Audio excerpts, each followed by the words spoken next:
Welcome to বায়ান্ট academy. আজকে আমাদের বায়ান্ট academy student ঋতুরাজ আমাদের সাথে আছে। ঋতুরাজ, তুই ফার্স্ট অফ অল তুই কোন ব্যাচের স্টুডেন্ট? আমি আরএম এর ব্যাচের স্টুডেন্ট। আর এম এ ব্যাচের স্টুডেন্ট। আচ্ছা তুই বল, এটা কি তোর ফার্স্ট রিপিট? হ্যাঁ, ফার্স্ট ট্রিপ। First repeat. আচ্ছা তুই একটা জিনিস আমাকে বল যে বায়ান্ট একাডেমিতে জয়েন করার আগে তোর কি সিচুয়েশন ছিল, আর বায়ান্ট একাডেমিতে জয়েন করার পরে তোর কি সিচুয়েশন?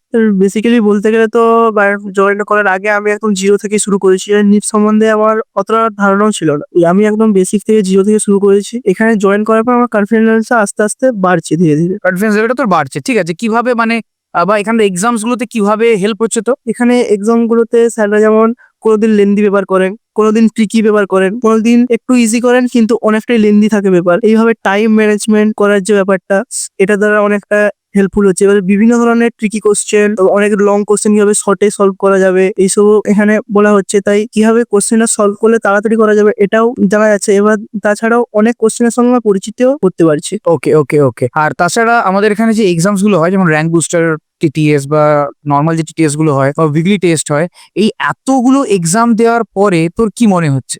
কারণ এতগুলো এক্সাম দেওয়ার পরে তো আমার কনফিডেন্স লেভেলটা আস্তে আস্তে বাড়ছে। কারণ প্রথমে যখন আমি এক্সাম গুলো দিতাম তখন মানে একদমই মার্ক আসতো না, একদমই কম আসতো। এখন ধীরে ধীরে বাড়ছে, কনফিডেন্স লেভেলটাও বাড়ছে।